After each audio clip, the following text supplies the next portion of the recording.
Then hello and welcome everyone to this book presentation today. I'm thrilled to welcome the author and both commenters today, and I'll introduce all of them in a second. But first of all, I wanted to let you all know how this is hopefully going to go today, which is after my very quick introduction of the series and then all the people speaking today. The author, Jeff, will present, will talk about his book and tell us what it's about. And then the one of the series editors, Christine, will start with the first comment on the book, and then the author's mentor, Paul Lovejoy, will do the same, and then we'll have a brief discussion afterwards and open to questions or comments from the audience.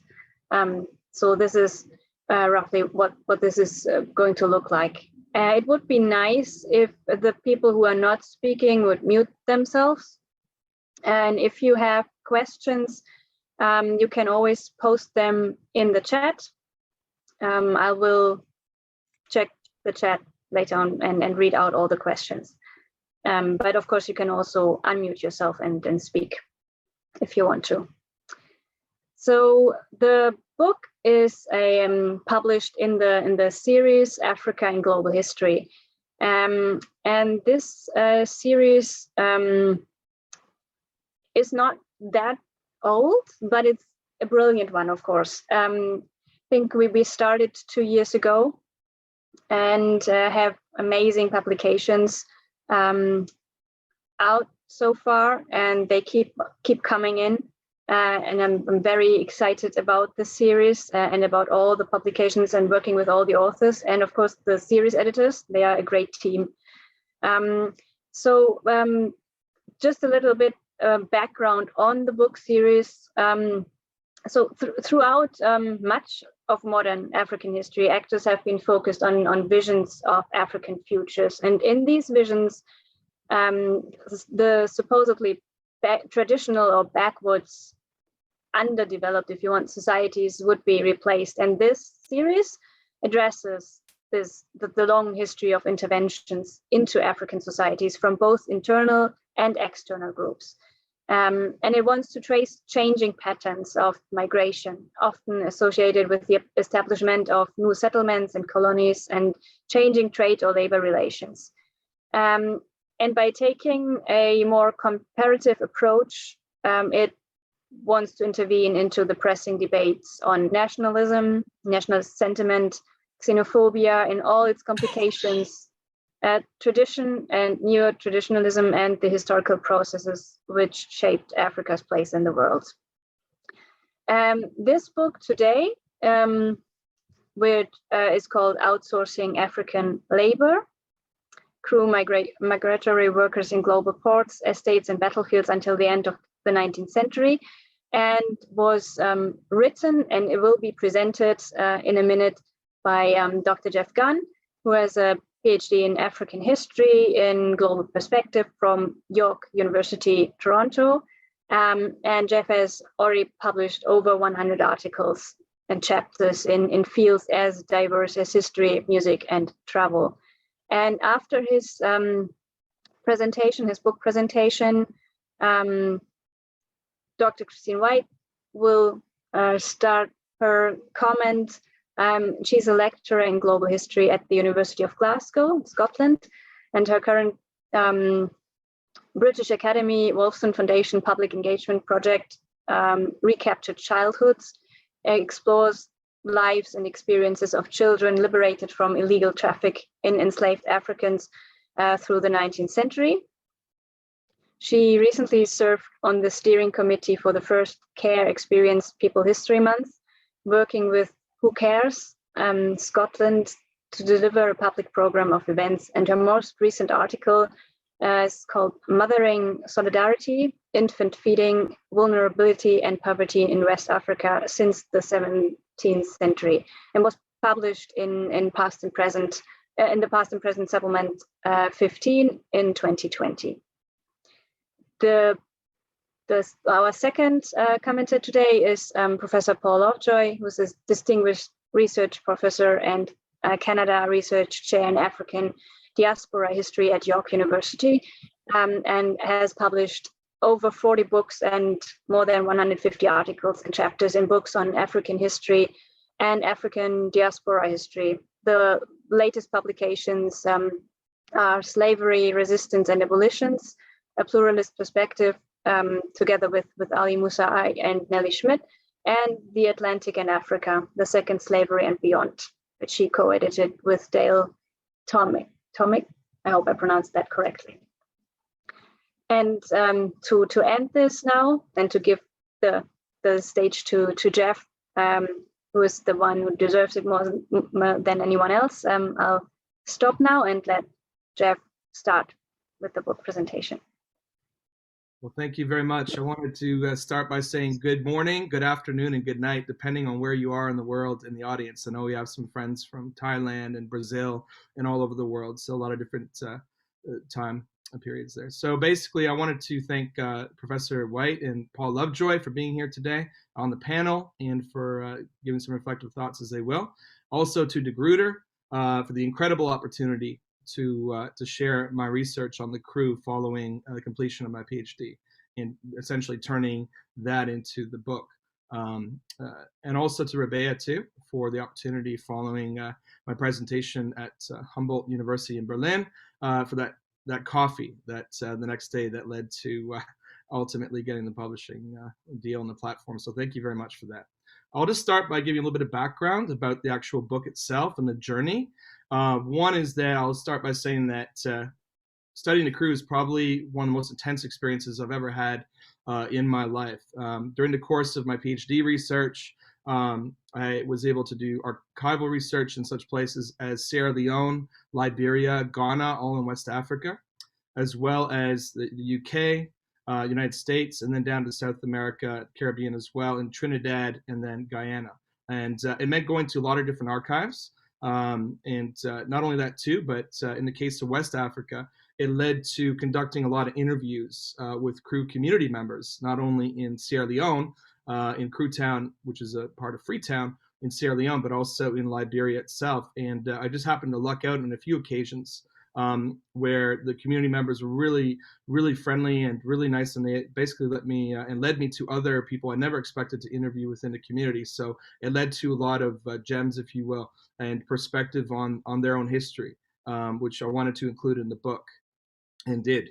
Also want to say that Steve Jobs once said that you can't put the dots together looking forward or looking back, and I think that's true. In my own case, and I wouldn't equate my experiences to those of the crew working on the ships, but I will say that I do know something about working at sea. I worked at sea for about 5 years, working on different ships, so I know what time becomes places, and it's a different experience. So the story of the crew also resonated with me on a personal level, and led me to such places. Many of the ports which they labored in places like Swakopmund, Namibia, Calcutta, Singapore, Hong Kong, Simonstown in South Africa, and many of the other ports as well too. So definitely have a long connection with the crew, their story of working on ships. I'll just start the first slide, and throughout the presentation, I'll give you a little bit about the slides here. Just one moment, please. Let me just make sure. Get this here. Can you see the next slide there? Is that okay? Yep. Okay, so I just want to start with a couple of concepts that kind of guided the book and kind of provide the framework, I would say, for the crew, thinking about the term diaspora. The type of diaspora they were involved in is a voluntary diaspora. And basically, they would leave their homeland, go work a contract, come back, circulate between different migrant towns, or crew towns as they called it, that they established before returning to their homeland in a cycle, which ultimately became a wage labor cycle. And I just wanted to differentiate it from other diasporas. And I reference here, you can read it for yourself, Jallo's quotes about the various types of voluntary and involuntary movement of Africans. So I want to qualify it by saying that. Number two is Stuart Hall's quote about diasporas being about diversity, about the idea that there are differences, there's not purity and things like that. Basically, you can read the quote as well. I'll say that Also, in the case of the crew, they underwent transformations in their communities as well, for those that remained in such places as Guyana and Trinidad, following the abolition or the emancipation of the enslaved in those locations. Also, overlapping diasporas is a third concept. The idea that the crew played a role and had agency in determining their future through working these different diasporas. These are different types of angles if you want to analyze their work patterns that really help. So I want to say that. Number two is the sources. And I wanted to use a little quote here from a Caribbean historian named Woodville Marshall, who claims basically there's a need to, quote, broaden the definition of reliable sources, to investigate more of these sources, and to utilize the insights into the historical experience, which might be gleaned from the works of social scientists, linguists, and musicologists. So one thing I'll say is that when investigating the crew on this level, on the global scale, you definitely are going to need to look at a whole plethora of different types of sources. So you can see here some of the most useful sources in reconstructing and really understanding their diasporas. We're looking at the ADM records, parliamentary papers, newspapers, court cases, gravestones in Zanzibar, in places like South Africa, looking at missionary records, looking at shipping records, governor dispatch books, estate records, which postcards, visual sources as well too, and literature, looking at the literature of the period and how the crew became remembered in the literature of the period as being quite unique. Also oral histories, looking at histories and traditions. I use both because in the case, some of the people I was able to interview a few years back, their father or grandfathers had actually served on the ships, and one of them was 95 years old at the time. And his father, who had him rather late, worked in the late 1800s, was able to work on the ships during that period. So I would qualify that as oral history rather than tradition. And I was able to conduct interviews in such places as Sierra Leone, Liberia, Ghana, as I said, and since then with members in Cote d'Ivoire as well. Looking at linguistic evidence, the evolution of names of towns and places and how they appear on early maps and how they are still there today after several centuries of work, and how we can use that also as a way of retracing the presence of the crew. Okay, so these are all kind of the different types of sources. I will also add that it required going in and looking at multilingual sources, looking at English sources, French sources, German sources, Spanish sources, all these different types of sources that all contain references to the crew and their work, and in many cases the payment that they were given while working on the ships and these contracts. So I'm going to kind of go through and kind of break down just chapter by chapter, just some of the main concepts that kind of form the book. But before I do that, I'll just share a couple of the most significant sources with you that I think are the most significant finds. And in particular, I was able to get 6 different voyages from 1819 on Royal Navy ships. I think that may be the most significant find of the book, and also my PhD work as well, which lists essentially the amounts that they were paid for the voyage, their names, all the duration of the voyage, all these types of things that were quite interesting. I would also say that since completing my PhD, I also was able to obtain records of a graveyard, basically, or cemetery record, gravestones in particular of those that were buried in Zanzibar, which shows the connection in the Indian Ocean world, which was not available until I did some additional research. Also, estate records and pay list and wage rate lists, I would say, in Guyana, as well as going more deeply into the literature of the period and how the crew were remembered in Victorian literature, for example, how the crewmen became a type of character because of the immense amount of labor they had performed throughout the 19th century. A lot of times they're referenced by people like Charles Dickens and other people in their stories about a crewman, or they contain a reference to a crewman. It's quite remarkable, actually. Also, another interesting find, I would say, would be trying to trace, and one of the most challenging aspects was chasing their early labor. A lot of people had written about the crew before, maybe started in the late 18th, early 19th century, because that's when most of the documentation is available. But I went really deep and focused on things like maps and also earlier references, images, references to names of the towns and the ports or little villages is probably a better reference during that time period before the 18th century, to kind of link it and understand the evolution of the names of those towns over time into the 19th century. So I found that these were all very useful, and the sources almost stand alone. There's about 10 of these sources in this book that I, to my knowledge, have not been published in a secondary source yet until this book. So I will say that the sources themselves say a lot and can even go in and receive maybe deeper analysis and moving forward. So I'm going to go on and just kind of look at each chapter. Just a couple of the main points. I called the first chapter Surfboats because at the heart of the crew diaspora, everything that came after in the 19th century and into the 20th century even, was based on their unique ability to man surfboats. And there's references in that region to the surfboat going right back to the 15th century. In terms of design and style of the surfboats, there's commonly referenced as canoes from time to time, but in my own research, I like to refer to them as, in particular use in the ocean, as surfboats, because I went through different dictionaries and different references, and it seems to be a bit more fitting when they're actually doing their labor in the ocean environment to refer to them as such. And there was different types. There was single manned. There was ones where you had a whole crew and you had a team leader and you had a whole crew of seafarers with them. So I would say there's different types. And this is just one image, I think, that shows the process of when a European ship would dock, they would go out to trade to the ship.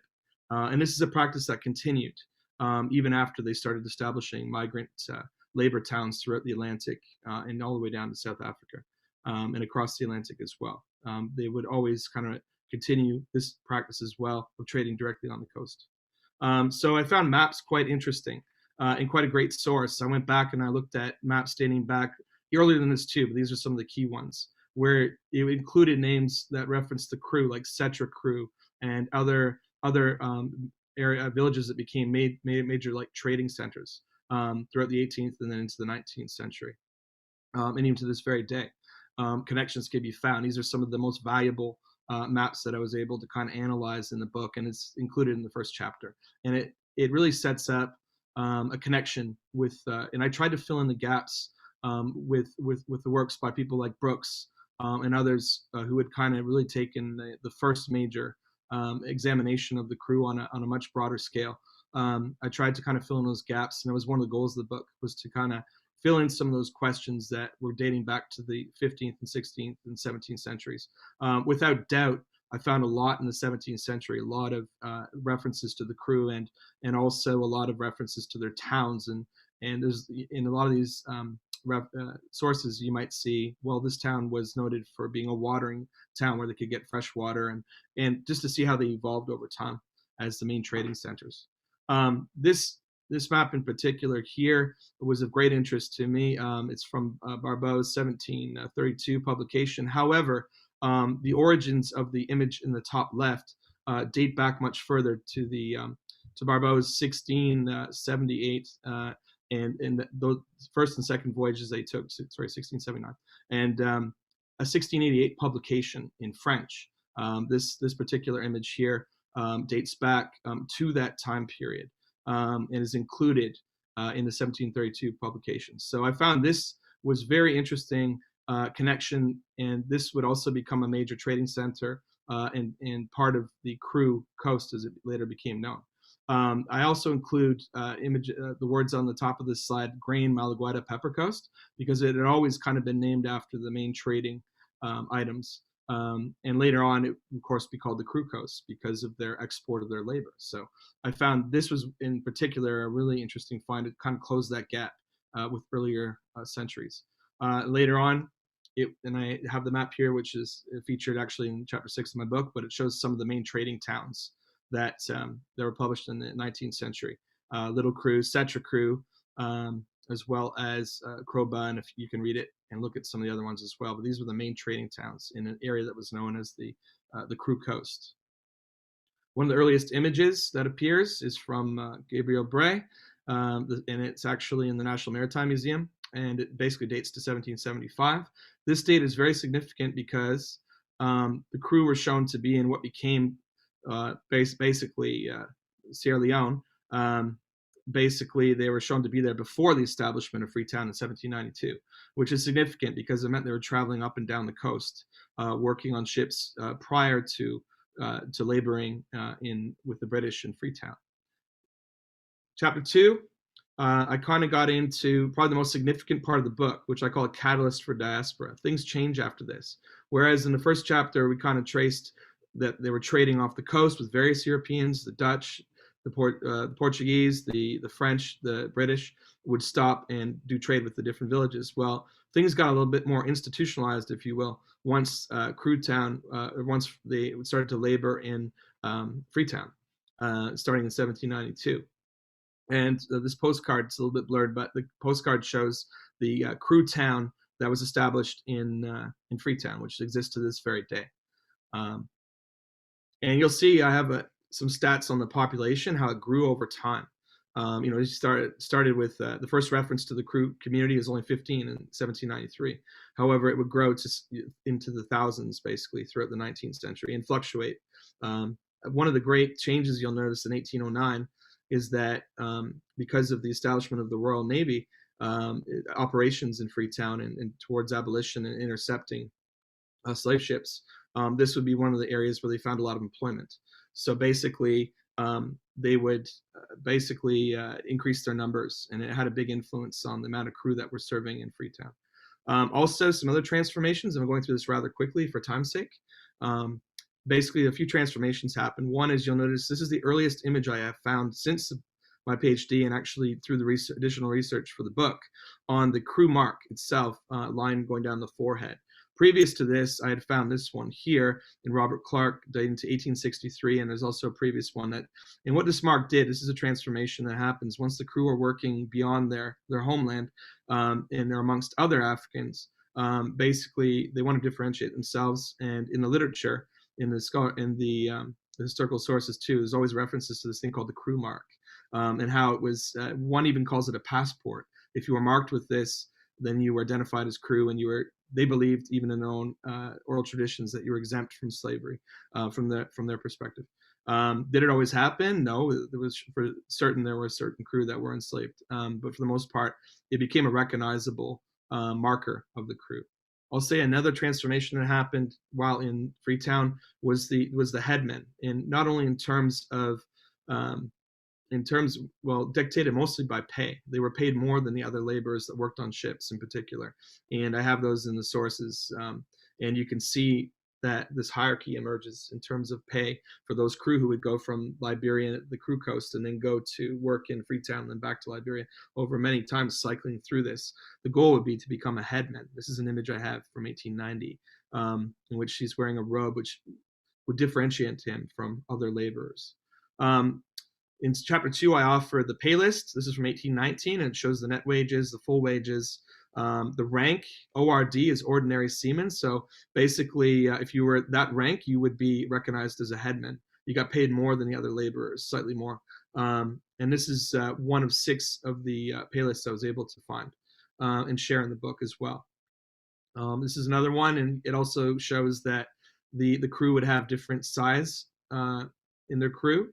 And the word crew itself, too, of course, plays into their identity in the 19th century. However, the earlier maps show that before they started working as crew on the ships, they already had a distinct name, crew, K-R-U, generally speaking.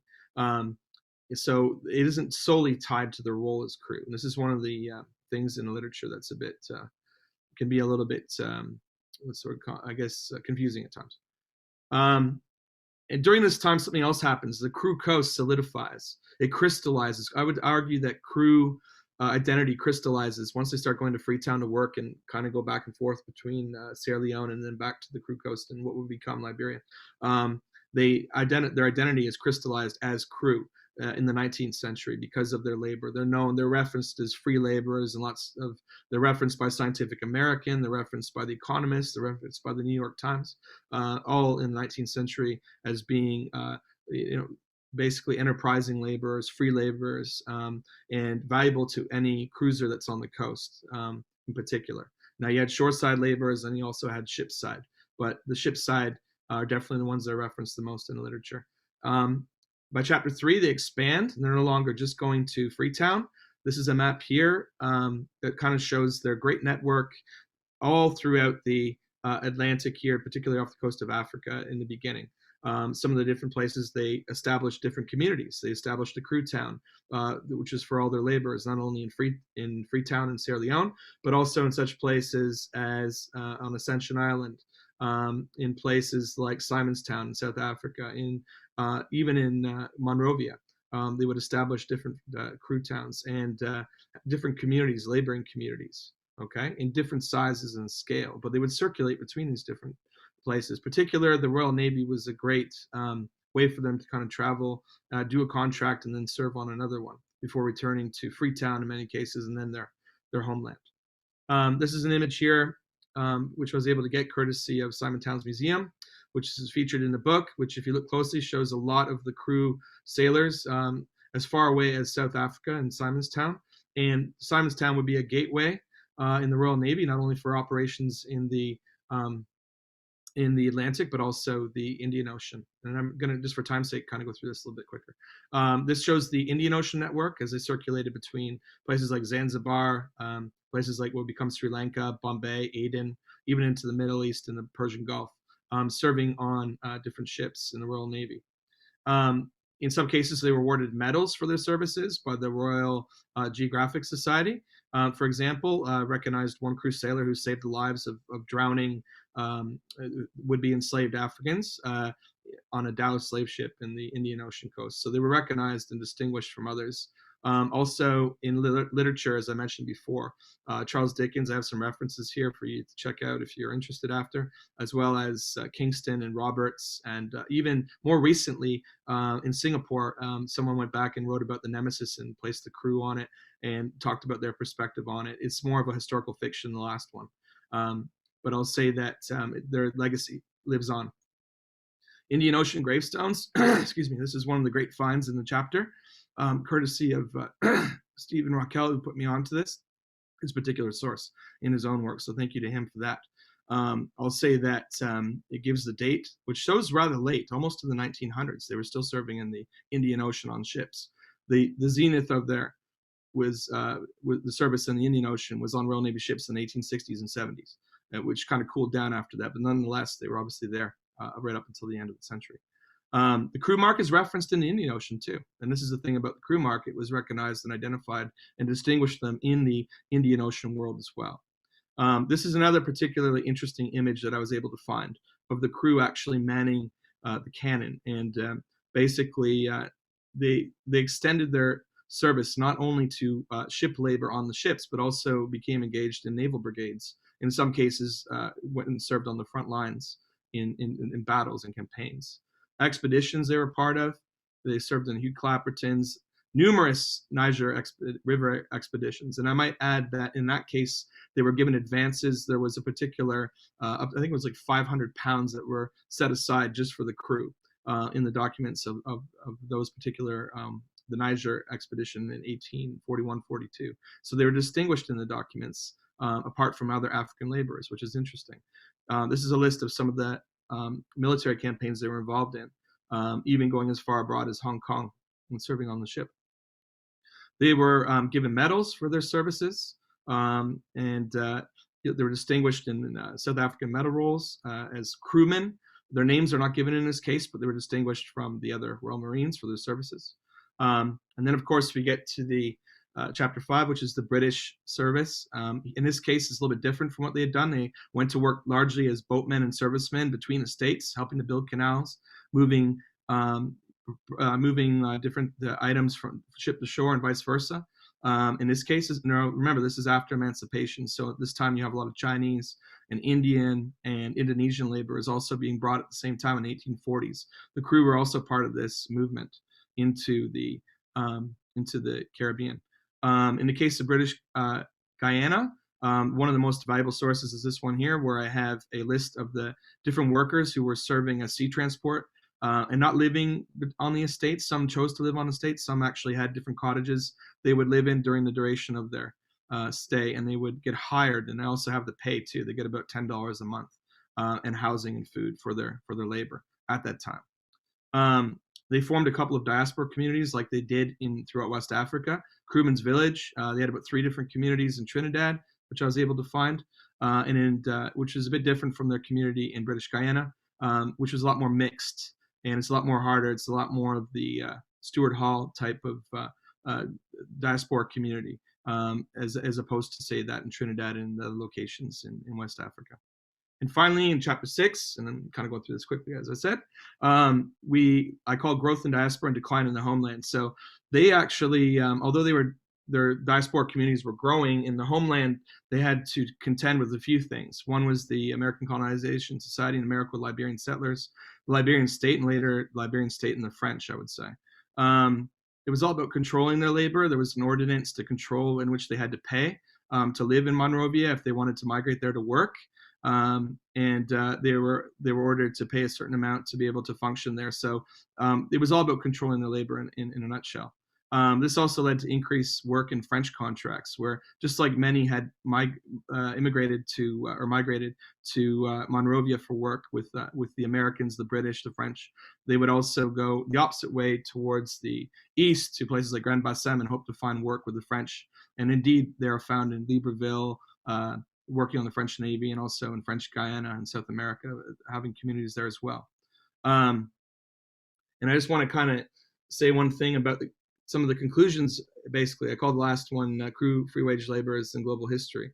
I think without a doubt, their story is really an early example of outsourcing wage labor. The transformations were social, political, economic in their communities, and the sheer diversity of their roles, and serving on the ships and the different roles that they played is just really fascinating. They served in abolitionism and helped to, but they were also involved again too. The early stuff, they were also involved too in slave trading as well. So they're a bit of an anomaly and a big ambiguous in that sense.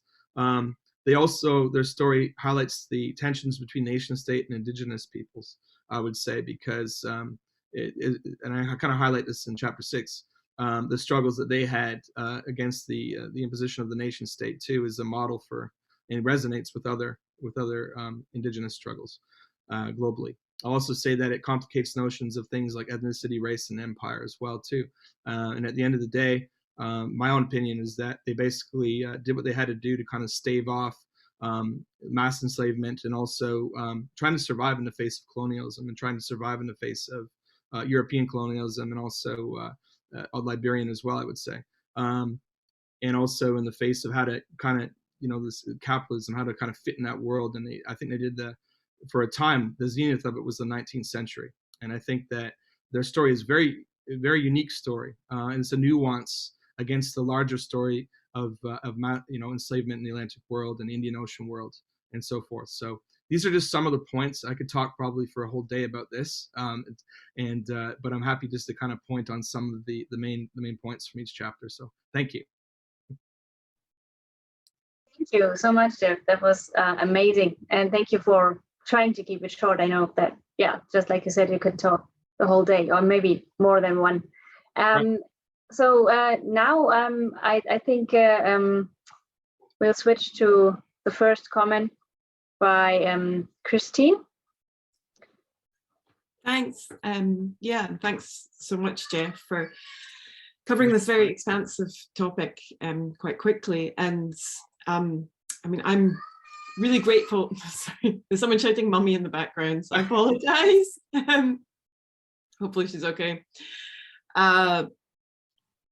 I'm really happy that Jeff wrote this book, because for years in my teaching in my course in Africans in the Atlantic world, I've given students a letter addressed to the British consul in Liberia from Setra Crew and the Crew Coast. It was written in 1915, in which they make this kind of, I'm really sorry, I'm going to hand over to Paul for a second and come back. I'm so sorry.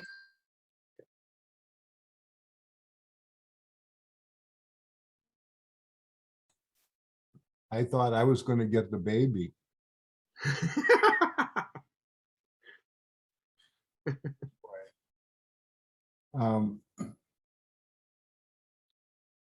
Well, Jeff's book is obviously very important because it really addresses, raises some really interesting questions in terms of the larger phenomenon of the slave trade and the suppression of the slave trade, and how right in the midst of all this, you have a free migrant, labor force. And it's just so amazing. It just breaks through so many stereotypes. I mean, these guys were, on board slave ships, helping to make sure that discipline was maintained over the enslaved population on the one hand, and then they were involved in ships that were being intercepted, where the enslaved were being technically liberated.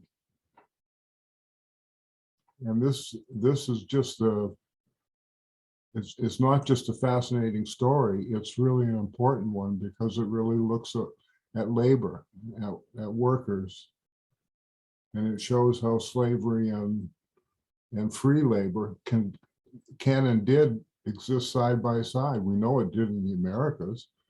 So on the one hand, it shouldn't be surprising that it exists in Africa too, but it hasn't been studied and it hasn't been put in this type of perspective that Jeff's been able to do.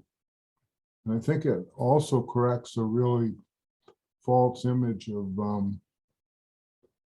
what we can call scholarly induced perceptions of Africa, where we talk about West Africa, where we talk about the regional break, windward coast, but we don't talk about the Kru coast. We don't see it from an African perspective, but there's a whole stretch of coast there that emerges as an interesting contradiction to the rest of African history. It's a contradiction because on the one hand, we know that there's a big difference between Muslim areas and non-Muslim areas. Well, this isn't a Muslim area, it's different again. Amazing, just amazing that it can produce this amount of talent. It takes advantage of a network. Amazing story, and amazing counter to the dominant slavery narrative. Just dealing with pawnship is another issue which has been confusing for many people. It's different from slavery. Well, Kru labor is different from slavery.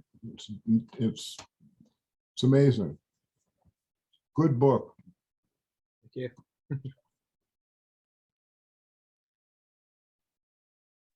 you. I thought I was getting your daughter, Christine. Yes, thanks, Paul. Sorry about that. I think she heard me start talking and then she wanted to be part of it. Yeah, I was just going to say that I've been teaching about the Kru for a very long time, and the way I teach is to give students a letter written by a Kru community on the Kru coast in 1915, where they write to the British Empire appealing for help to reclaim their land. And in this very short one-page letter, a lot of the themes that Jeff explores come up, the sort of conception the Kru have of themselves as a distinctive group. In the letter they say, we the Kru do not need nothing but freedom, and so this kind of assertion of freedom.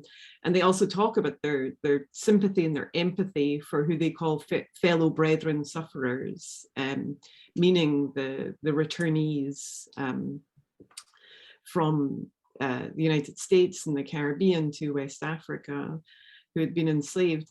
And so what this is always, and this was true when I taught in Switzerland and in Germany, in England and now in Scotland, always comes as a tremendous surprise to students for exactly the reasons you've outlined there, Paul. This really familiar narrative of what the relationship is between West Africa, Europe, the Caribbean, the US, it's sort of disrupted by the crew, who are they're kind of forging their own niches within these different empires. So they're engaging with European empires in a way that's not necessarily resistance and not necessarily collaboration, but they're sort of traversing these boundaries, serving more than one empire, and creating their own sort of identity within that. And of course, it's I think particularly timely to highlight the significance of the crew to anti-slave trade suppression activities, because the role of Africans in general is probably not really been fully evaluated in that, and the role that the crew played was particularly significant across the Indian Ocean and in South Africa, as well as in the Atlantic.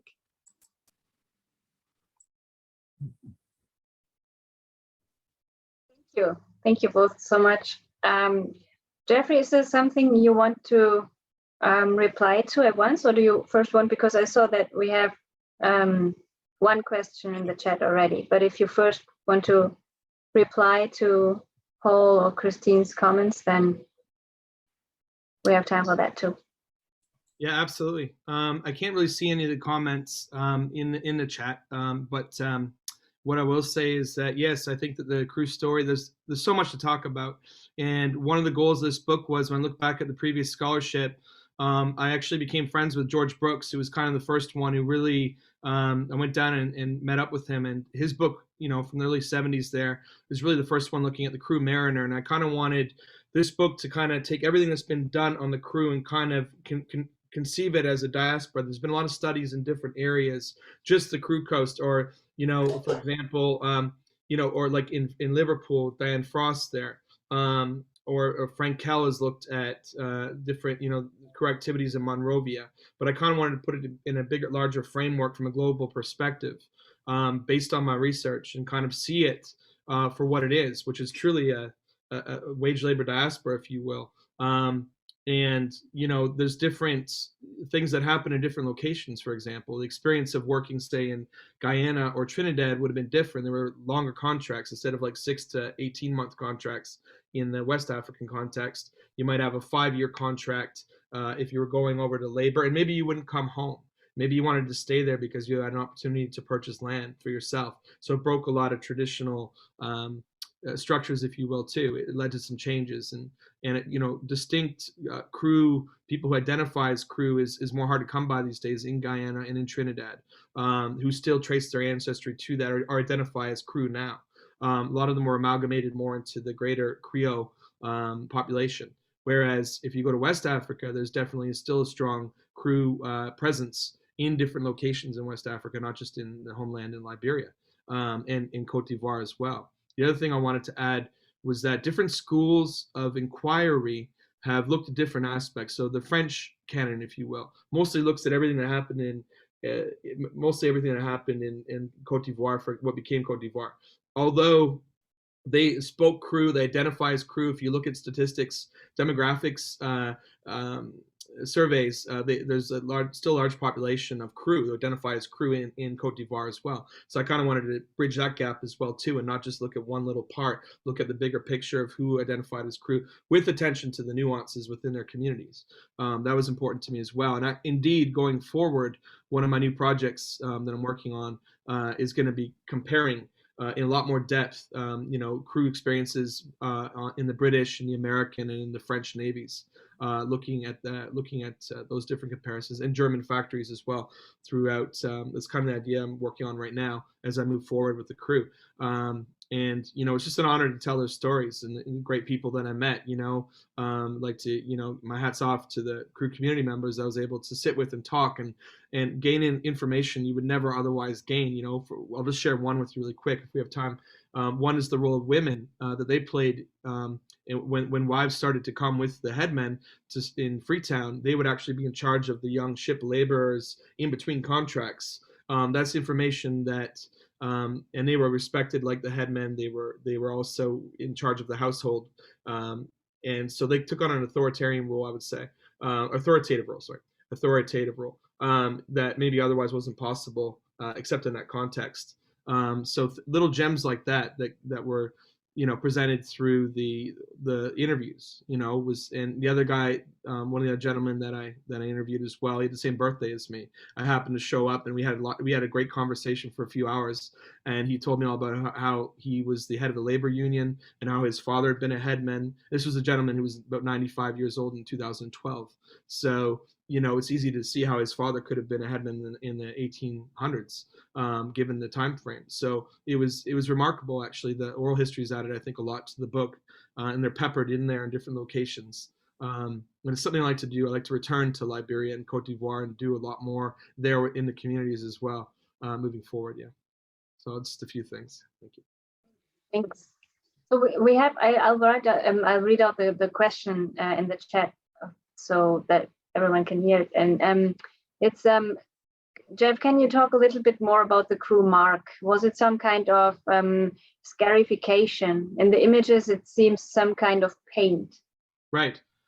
It seems that there was two techniques, and this is one that I gleaned some more insight through the interviews I did, but also through tracing everything I could possibly find in multilingual sources on the crew mark. One was that you would use like a charcoal. You would make a little bit of an incision and then put the charcoal, it could be black or blue, into the incision, and then it would heal. And that's one way they did it. That seems to be the most prominent way that I could glean. That's from the oral interviews I did, and also in the mark itself. So it would be permanent. Also, you could have markings sometimes on the cheeks as well, but generally speaking, the forehead was kind of the main mark. The earliest references I got to it were from the 18 teens as a reference to the crew mark in the documents. But it's shown throughout the 19th century. Like I said, the one I gave in the presentation, it's noticed in Zanzibar. So they're still using it by the 1850s and 60s. It became less practiced, I might say, throughout the 19th century, because as the slave trades ended, in the Atlantic and Indian Ocean worlds, there was less need maybe to protect oneself from the slave trades in that sense. So maybe it was only practiced for a certain time en masse, and then maybe not after that, right? And some people, that's the other thing too, those who identified as crew, maybe you would have some using it and some not. So I wouldn't say it was universal amongst the crew, although it's used in archival references quite a bit, and was definitely in their own oral tradition seen as a marker dating back to their initial trade with the Portuguese, dating back centuries. So all of these, those are some of the origins of it, dating back to initial trade on the coast. And also, like I said, they would use charcoal. There was kind of a hybrid incision and the actual charcoaling of the incision that would then heal. If you want to look at someone who's looked a lot at scarification, look at Katrina Kiefer's articles have been very useful in differentiating different types of scarification practices and tattooing and those kinds of things. So, yeah. I hope that answers your question. I can't see the question, I'm sorry, but I'm happy to answer anything else. Yeah, thank you. There's another one. Can you say more about how the crew forged a new identity, from what original identities, and what were the main features of the new identities? Sure.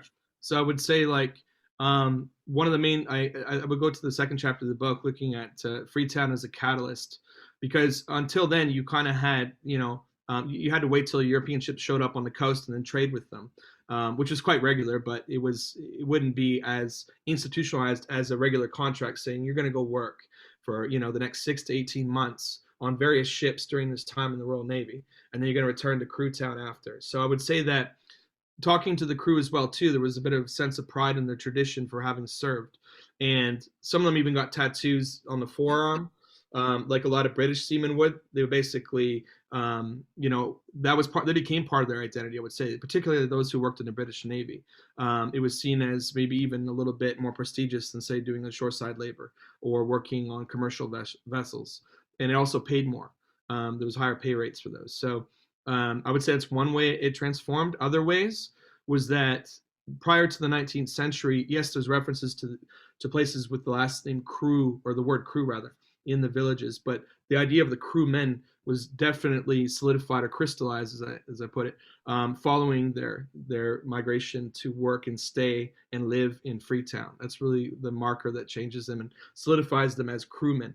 You see this in the documents throughout, whether they're going to British Guyana, where they're working on Royal Navy ships. There's entire lists that are just for crewmen, not other Africans, not the Yoruba, not other ones that were also laboring. There was other African groups, of course, that labored with the British and the French and all the Europeans. But I'll say that the crew are allotted their own category. That's another remarkable thing in all the documents. Whether they're going to British Guyana, they're differentiated from other African laboring groups.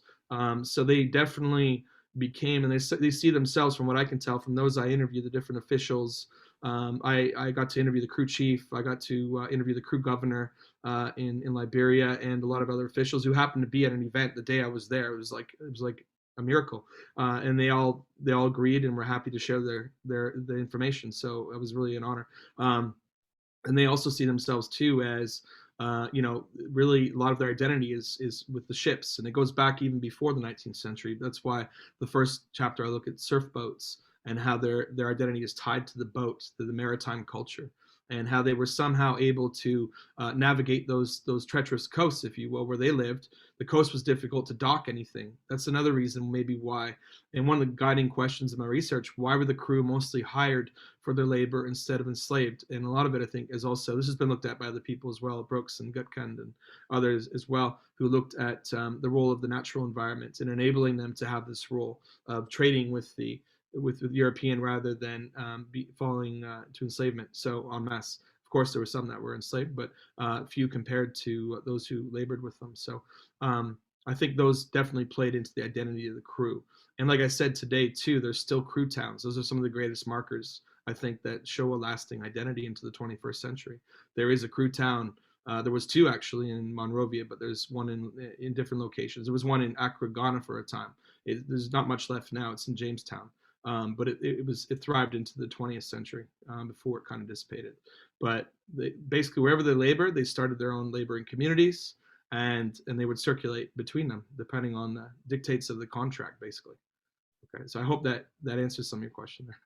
Yeah, there's a follow-up. Sandra says, so you're saying their prior identities were more oriented toward their individual villages or communities versus as a larger identity based on their labor? I would say to a point. Originally, you would trade with different villages along the coast, right? You had different trading villages, right? But through their labor in the 19th century, I wouldn't say before, it kind of became, it's definitely linked to, and it's one of the things I talk about in the book and in another article I'm working on right now, is the different markers of crew identity. Definitely the role of the crew as crew on ships played a role, but the word crew itself, some people have argued that it's solely that, but I don't think it is, because the word crew predates them working on ships up and down the coast. It just like the actual names, if you go back to the 1500s, they appear as the names of villages, crew, all these variations of this that would become the names they would evolve into in the 19th century into present day. So I think that the roots are a lot longer lasting than that, although that was a big role of their, others who didn't identify in the areas saying, oh, I'm from Setra crew or it's different areas, they could also be recognized as crew sometimes in the vicinity of that particular area. Where the region too is between Monrovia and Grand Bassam. That whole entire area there, is filled with different groups and ethnicities. But crew, a lot of them speak crew. There's also the Bassa, the Glebo, the Bete. There's all kinds of all kinds of different other subdivisions within there who would have been identified as crew on the ships and things like that, or would have taken on a crew identity. But of course, between themselves, they could always differentiate, just like you and I can, if someone, say, from Toronto to Montreal, and you had, James McAvoy looked at this back in the 70s about different levels of identity within crew communities, DACO affiliation, looking at the village affiliation, looking at all these different levels. So yeah, and I think I go into that in the book, and I'm going to go into it in even more depth in an article I'm preparing at the moment, which will hopefully come out in the next year or two. So and that's fascinating to me as well. But I think crew identity, yeah, it has deep roots in that region. And through working as crew on ships, it only became more crystallized, if you will, in the 19th century. But certainly predated the 19th century, a lot of the practices and identity in the region, for sure. Thank you. So at the moment, there are no more questions in the chat. This is everyone's last chance to ask something or to comment on the presentation or the talk. But I think we're also, I mean, we're brilliant time-wise. We've been 1 hour, so yeah, I think it's time to say thank you to everyone who came, to all the participants, of course to Jeff. Thank you so much for not only writing the book, but also talking about it today. To both to Christine and Paul for taking the time to tell us what they think about it. And again, to everyone who took the time and joined us for this 1 hour and for the questions. And the whole chat says it's a great book and it's an exciting book. It was a brilliant presentation. And thank you so much, Jeff, and everyone else. Thank you very much for coming. I appreciate it.